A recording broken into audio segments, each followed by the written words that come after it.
अध्यक्ष की श्री अजय गुप्ता और एलओ की श्री रामवीर सिंह मजूरी जी आपको इस संबंध में विस्तृत जानकारी देंगे। धन्यवाद अनिल जी। आज hello hello hello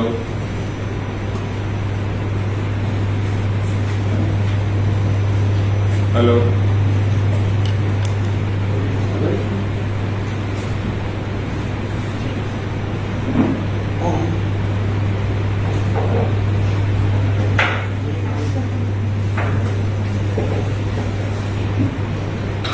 hello hello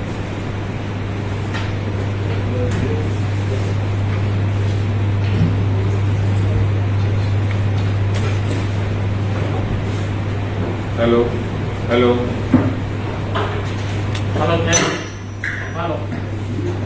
hello hello hello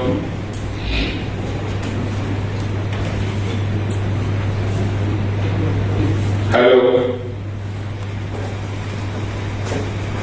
आज बहुत ही महत्वपूर्ण और गंभीर जानकारी देने के लिए आपके बीच आपको बहुत शॉर्ट नोटिस पे यहाँ बुलाया है।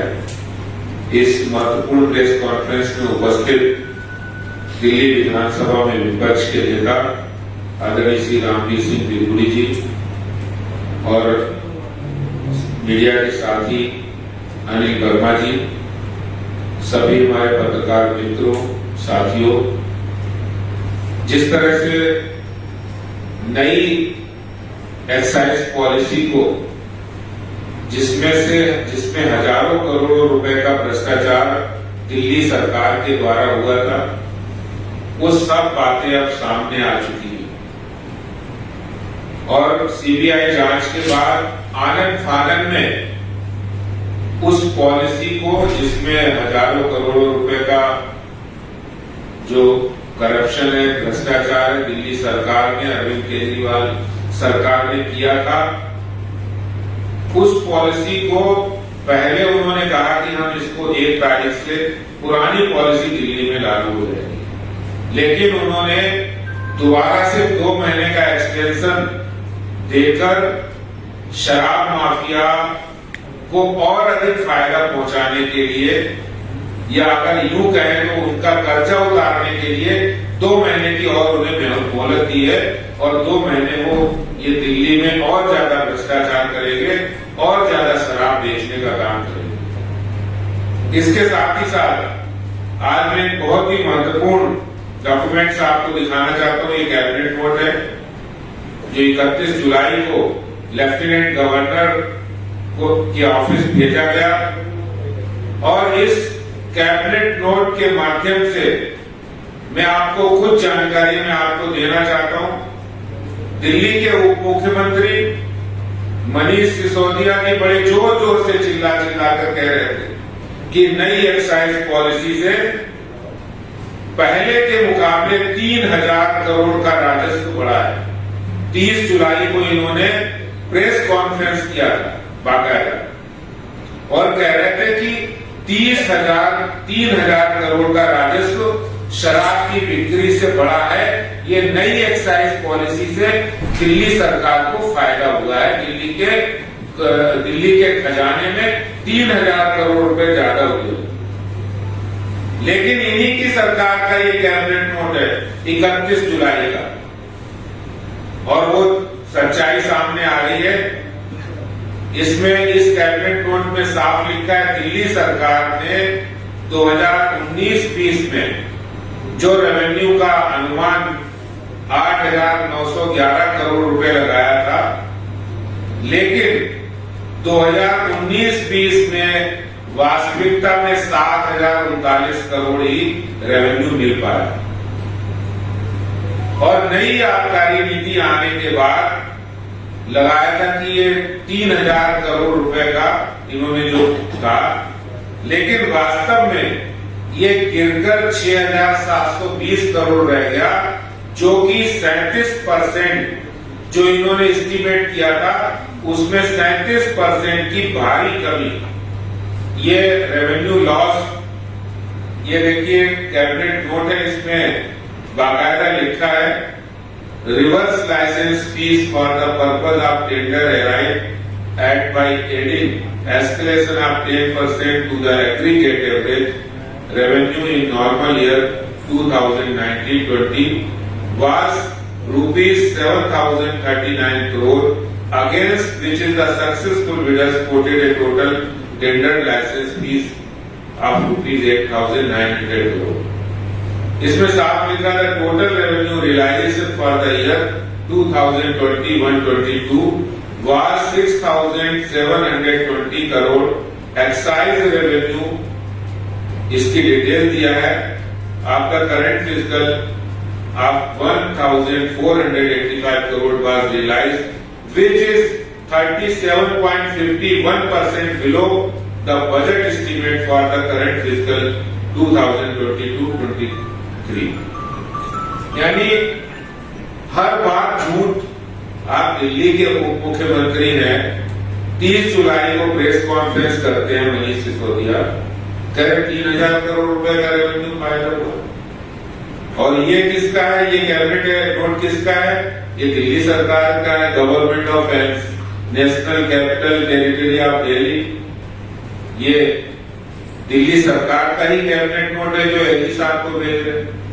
यानी जनता को, प्रेस को आप झूठ बता रहे, गुमराह कर रहे हैं.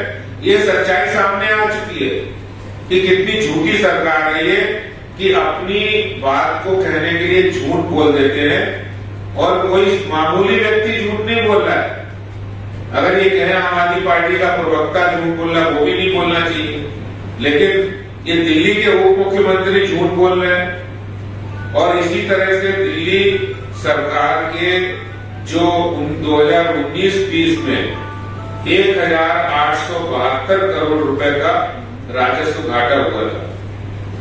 यानी अनुमानित जो एस्टीमेट किया था उससे 1,872 करोड़ रुपए का घाटा हुआ था. 2021-20 में ये एस्टीमेटेड जो इन्होंने प्रॉफिट सोचा था उसमें 2,191 करोड़ रुपए का घाटा हुआ. यानी जो इन्होंने शराब की नई नीति बनाई जिसमें दिल्ली के उप मुख्यमंत्री कह रहे 3,000 करोड़ रुपए का फायदा हुआ, वो नुकसान में चला गया. सिर्फ और सिर्फ आम आदमी पार्टी का फायदा हुआ होगा, उनके रेवेन्यू का, पर्सनल रेवेन्यू का फायदा हुआ होगा. दिल्ली की जनता का कोई भला नहीं हुआ. दिल्ली के खजाने में कोई पैसे की बढ़ोतरी नहीं हुई. इनकी इस खराब शराब पॉलिसी के कारण से 14 जो होलसेल व्यापारी थे, 4 ने तो हाथ ही खड़े कर दिए थे और अपना लाइसेंस ही उन्होंने दिल्ली सरकार को लौटा दिया था. ये वास्तव में ये वो दावा है. और इस कैबिनेट नोट में ये भी साफ लिखा है. एक आश्चर्यजनक बात है, जो बड़े घाटे, बड़े षड्यंत्र और बड़ा एक जो एक पॉलिसी के अंदर पॉलिसी पैरालाइज है जिसमें बड़ा भ्रष्टाचार सामने आएगा. वो क्या है? मनीष सिसोदिया, इस कैबिनेट नोट में ये कहा गया है कि विस्की और वाइन बियर सबकी बिक्री बढ़ी है लेकिन लॉस हुआ है. इसका सीधा अर्थ है कि आपने शराब माफिया को आउट ऑफ वे जाके उनको फायदा किया है. वाइन और विस्की सबकी बिक्री बढ़ना है, एक्साइज आना चाहिए, लेकिन एक्साइज नहीं आया. इसका मतलब चोर दरवाजे से आपने गलत तरीके से लोगों को ये बेचने का काम किया है, जिससे दिल्ली के सरकार के रेवेन्यू में कोई बढ़ोतरी नहीं हुई है.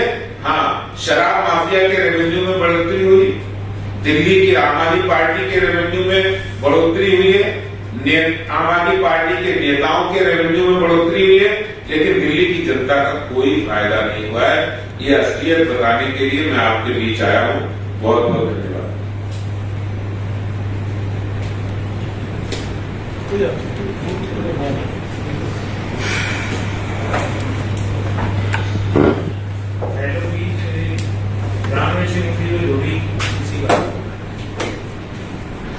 दिल्ली प्रदेश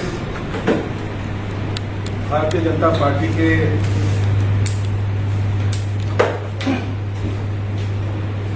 दिल्ली प्रदेश भारतीय जनता पार्टी के सम्मानित अध्यक्ष श्री आदेश गुप्ता जी के बोलने के बाद ऐसा कुछ बचा नहीं है कि मुझे अब कोई बोलने की आवश्यकता है। आज दोपहर 1 बजे सभी विधायकों ने दिल्ली प्रदेश भाजपा के अध्यक्ष श्री आदेश गुप्ता के नेतृत्व में दिल्ली के मुख्यमंत्री अरविंद केजरीवाल के घर के बाहर धरना भी लगाया और हम सभी विधायक दिल्ली के मुख्यमंत्री को ज्ञापन देना चाहते थे। तो आज मीडिया ने ये सवाल उठाया था कि दिल्ली के डिप्टी चीफ मिनिस्टर का ये दावा है कि दिल्ली में जो नई शराब नीति लाई गई इससे दिल्ली सरकार की आय बढ़ी है। मैंने उस समय भी इसको कंट्राडिक्ट किया था कि दिल्ली के डिप्टी चीफ मिनिस्टर झूठ बोल रहे हैं, और क्योंकि प्रदेश के अध्यक्ष श्री आदेश गुप्ता जी के पास तो अब सरकारी डॉक्यूमेंट्स उनके पास उपलब्ध हो गए हैं। जब एक नई शराब की नीति लाई गई तब भी विधानसभा के अंदर deputy chief minister Shri Manish Sisodia ने यही स्टेटमेंट दिया था कि नई शराब नीति से दिल्ली सरकार की जो आय है वो 6,000 करोड़ रुपए से बढ़कर 10,000 करोड़ रुपए हो जाएगी। उन्होंने ये भी कहा था कि दिल्ली में हर साल 20,000 करोड़ रुपए की शराब बेची जाती है, और इसके साथ साथ उन्होंने ये दावा भी किया था कि नई शराब नीति से महिलाओं को, युवाओं को आसानी से शराब सुलभ हो सकेगी। ये सारी बातें उनकी ओर से कही गई थी। तो मैं ये कह सकता हूं कि पिछले 5 सालों में दिल्ली में जो पुरानी शराब की नीति थी उसके तहत जो शराब बेची जाती थी और हर साल जो आय होती थी, तो पिछले 5 वर्षों में दिल्ली सरकार को आय शराब बेचकर होती रही है। इस नई शराब नीति के लागू होने के बाद यदि आप पिछले 5 साल का रिकॉर्ड आप दिल्ली सरकार से मांगोगे तो पिछले 5 सालों में सबसे कम आय इस नई शराब नीति के लागू होने के बाद हुई है। शराब की बिक्री ज्यादा हुई है, आय घट गई है, तो ये अपने आप में एक बड़ा भारी स्कैंडल है। इसकी जांच भी अब सीबीआई करेगी, दूध का दूध पानी का पानी हो जाएगा। जब शराब नीति लागू की थी हमने तब भी कहा था कि शराब नीति को वापस ले लीजिए, इसमें हजारों करोड़ रुपए का घोटाला हुआ है। लेकिन उस समय दिल्ली की सरकार ने हमारी बात को मानना उचित नहीं समझा।